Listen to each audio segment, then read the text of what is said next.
Este es un Maimer Hasid, es un discurso hasídico del Alter Rebbe, Rabbi Shneur Zalman de Liadi, de bendita memoria, de los discursos cortos. Este discurso está basado sobre un versículo de Ishaya. Sobre este versículo, el Alter Rebbe va a explicar un concepto que está ampliamente mencionado en Hasidis, en el pensamiento hasídico, que se llama Ha'ara. Ha'ara significa una reflexión. Ahora bien, explican nuestros sabios en la mística judía, en Kabbalah, en Hasidis, que percibimos a Dios a través de ha'arais, de reflexiones. Ha'ara, una reflexión, ha'ara de ha'ara, una reflexión de una reflexión, y así sucesivamente. ¿Pero qué significa realmente una reflexión? Bien, el versículo en Ishaya, en el capítulo 30, el versículo 20 dice: no se va a cubrir más tu maestro, y serán tus ojos que verán a tu maestro. Este versículo está hablando claramente de la época de la venida de Moshiach, pronto en nuestros días, en donde en la práctica vamos a poder ver a Dios. ¿Qué vamos a ver? No lo sé, pero vamos a ver a Dios en forma directa. Y tus ojos verán a tu maestro.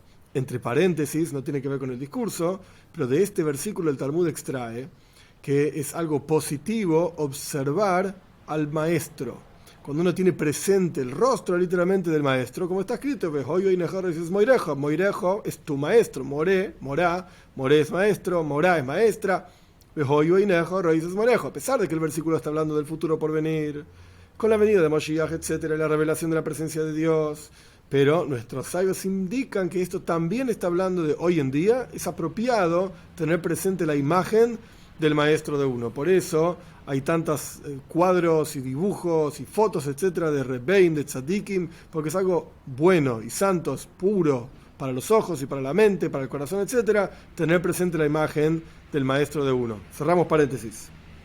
Ahora bien, existen dos niveles que están ampliamente mencionados en el Talmud también: las Paklaria Hameira y las Paklaria She'eino Meira.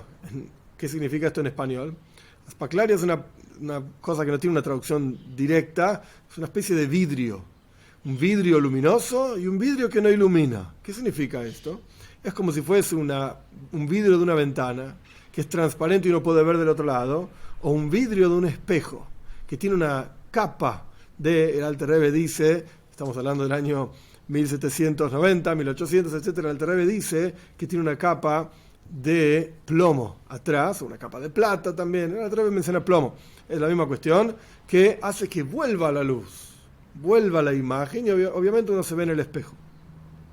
Es decir, que cuando uno observa la forma de su prójimo, su compañero, a través de sus ojos físicos, que se acercan, esto es todo un ejemplo de cómo funciona la visión, se acerca la forma de esa persona hacia al potencial de visión de uno. Es decir, cuando uno ve a la otra persona, es como que uno se está acercando a esa persona, la forma de esa persona se acerca a uno, como está escrito en otros lugares, y esto se llama una spaklaria hameira, una especie de vidrio transparente, entre comillas, luminoso, porque esto ilumina esencialmente. Porque no es que el cuerpo mismo de tu compañero, tu prójimo, está entrando en tu cerebro, obviamente no, la otra persona no está dentro de tu cabeza, pero sino que se acerca la visión de la forma misma de esa persona frente a tus ojos. Uno está viendo en forma directa, esto sería en castellano simple, a la otra persona. Pero cuando uno ve una imagen en un espejo, y el Alter Rebbe pone que en Yiddish se llama Spiegel, es un espejo literalmente, la esencia de la forma del otro no está ahí. No es el otro realmente que uno está mirando el espejo. Estás mirando una reflexión, y esta es la clave de todo este Maimer, de este discurso. Estás mirando una reflexión, porque estás observando el plomo que está por detrás de ese vidrio, que golpea para atrás, por así decir, hace retornar un reflejo justamente de la imagen.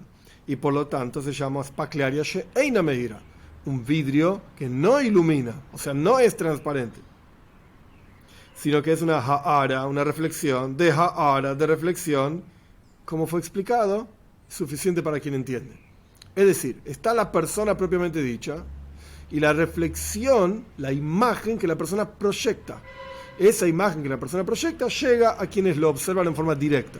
Pero cuando uno observa en un espejo, uno ya está observando una reflexión, porque el espejo refleja la imagen que a su vez es una reflexión de la persona original. Esto es una ha'ara de ha'ara, reflexión de reflexión. Y a pesar de que la persona está viendo las acciones del otro, literalmente si el otro se mueve, uno ve cómo esa imagen de imagen se mueve en el espejo. Y es como si lo estuvieses viendo con tus ojos propiamente dicho. Sin embargo, no deja de ser una reflexión de la imagen de la persona original. Y no es la persona original en absoluto, sino que te viene la luz esencial de esa persona a través de que, de vuelta, el vidrio está recubierto atrás con plomo, etc. Y de acuerdo a esto vamos a entender el versículo de Ishaya, no se va a cubrir en la época de Moshiach, más tu maestro, es decir, que no será el acercamiento de la persona hacia Dios. Acá literalmente dice, Kirbas Elohim Haim, el acercamiento al Dios de vida, etc. ¿Cómo vamos a percibir a Dios en el futuro por venir? No va a ser a través de tefila, del rezo, es decir, a través de diferentes vestimentas y ocultamientos, como quien mira en un espejo. Hoy en día, ¿cómo te acercas a Dios? ¿Qué significa estar cerca de Dios? Dios está en todos lados. La idea de estar cerca de Dios es que la persona sea más consciente de la presencia de Dios, en intelecto y en emociones, que la persona lo pueda sentir. ¿Cómo se hace esto? Tenés que pensar, tenés que meditar, tenés que rezar. Cuando rezás, pensás en Dios y esto te hace ser más consciente de su presencia y esto te, entre comillas, acerca a Dios. Este es el concepto de acercarse a Dios. Esta es la forma que nosotros tenemos hoy en día de acercarnos a Dios. Ahora, esto, al fin y al cabo, no deja de ser una vestimenta, de una vestimenta, de una vestimenta, un ocultamiento tras otro ocultamiento. La persona tiene que buscar detrás de las palabras, de la tefila, del rezo, tiene que buscar dentro de la meditación, pensar en Dios hasta que la persona logre sentir a Dios.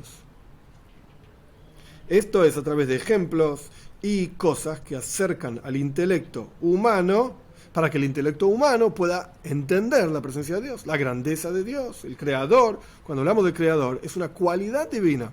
Pero lo llamamos el creador, Boire Oilam, el creador del mundo. Está todo muy bien, pero no deja de ser un ejemplo, de un ejemplo, de un ejemplo, como una cebolla que tiene muchas capas, y uno ve la capa más exterior. Bueno, pero dentro de eso hay más cosas. Pero a través de entender esa capa exterior uno puede entender lo que hay adentro de eso. Porque la capa exterior de la cebolla, al fin y al cabo, tiene gusto de la cebolla que está dentro. Entonces, a través de los diferentes ejemplos que uno va poniendo, vemos en el rezo, cómo Dios maneja todo el mundo, cómo Dios, etc. Esto nos hace entender, con nuestro intelecto limitado, humano, algo de la verdadera existencia de Dios. Y esto en la práctica es un verdadero ocultamiento de la esencial y verdadera unicidad divina. No es Dios mismo lo que estamos viendo, sino que estamos entendiendo a través de ejemplos y conceptos algo de cómo Dios se muestra a nosotros, pero no es la verdadera esencia de Dios. No lo estamos viendo en forma directa como quien ve a su compañero, a su prójimo, a una determinada distancia, etc. No, estamos viendo un espejo y la reflexión del espejo en el otro espejo, en otro espejo, en otro espejo, en otro espejo, y así sucesivamente. Como hoy en día a la gente le gusta sacarse selfies, fotos, etc., se para frente a un espejo y se saca una foto. Y ahí se empieza a ver la reflexión de la reflexión de la reflexión de la reflexión en el espejo. Cuando hay varios espejos en un mismo lugar, por ejemplo en un ascensor, espejo, espejo, espejo, espejo, hasta que se ve la misma cosa pero así chiquitita. El Rebbe daba el ejemplo del sol reflejado en una gota de agua. Está todo el sol reflejado ahí literalmente. La bola enorme de helio y no sé qué otros gases tiene, gigante, más de 150 veces más grande que la Tierra, todo eso reflejado en una gota de agua nada más. Y está literalmente todo, pero comprimido y contraído. ¿Por qué? Porque es una reflexión de reflexión, de reflexión, de reflexión, de reflexión, etc., hasta que queda minúsculo, como la persona sacándose la selfie, donde hay varios espejos. Reflexión de reflexión y así sucesivamente. Como ese habido, que de vuelta, en el texto es una reflexión de reflexión, y en el futuro por venir, no va a ser así. Ahora ilumina la unicidad de Dios en esa reflexión de reflexión, como el sol en la gota de agua, como el espejo, etc. Se ve chiquitito. Y es la cosa, sí, pero no es la esencia misma. En el futuro por venir no se va a cubrir más Dios en diferentes ropajes y vestimentas. Loikanef oit moiraja, no se va a cubrir más tu maestro. Sino que Einejo, Royo y Seis Moiraja, como dice el versículo, tus ojos van a poder ver directamente a tu maestro, directamente a Dios, con este concepto de Aspaklaria Mehira, un vidrio transparente, que no tiene una capa atrás. como los ojos ven literalmente, es decir, captar a Dios como Él es realmente, y no como nosotros lo captamos ahora en sus ocultamientos para que el intelecto humano lo pueda captar, porque Dios es infinito, nosotros somos finitos, necesitamos una contracción, algo que lo oculte y lo tape para poder entender algo. De hecho, todo lo que entendemos de Dios es una gran bondad divina que Él nos permite entender algo de Él. Si Él es infinito y nosotros somos finitos, no deberíamos entender nada aparentemente. Ni siquiera podríamos hablar de Él. Es una gran bondad divina que podemos hacer, hablar de Él, entender de Él, etc. Pero no deja de ser una reflexión, y así sucesivamente. Y esto es como dicen nuestros sabios también. Así como uno iba al Beis Hamikdash, al templo, a que Dios lo vea a uno, a hacerse presente para que Dios lo vea a uno, uno también iba a ver. Y vamos a percibir, en el Beis Hamikdash, en el templo, se percibía la presencia de Dios en forma directa. Y esto es como quien retorna cara a cara y se puede ver cara a cara con Dios. Si dos personas estaban mirando para dos lugares diferentes, se dan vuelta y se pueden ver uno al otro. Y entonces, aquí viene otro ejemplo, la luna va a ser como el sol, que esto es basado en otro versículo también, la luna va a ser como el sol, es decir, que va a ser un espejo transparente. Pero ahora es diferente, la luna recibe una reflexión de la luz del sol, y sobre la tierra ilumina una reflexión de la luz del sol a través de la luna, etcétera, y suficiente para quien entiende. Este es el concepto que, de vuelta, está ampliamente tratado en Hasid, es el concepto de ha'ara, reflexión, que lo que significa es la cosa misma, sí, pero es una imagen de la cosa reflejada en otra imagen, y así sucesivamente, con ejemplos y diferentes coberturas y capas, cuyo objetivo no es ocultar, sino que el objetivo es poder percibir, incluso en este mundo material, algo de la presencia de Dios. Pero en la venida de Mashiach, pronto en nuestros días, vamos a poder ver cara a cara, por así decir, panim be panim, cara a cara literalmente, la presencia de Dios, y que esto ocurra rápido en nuestros días.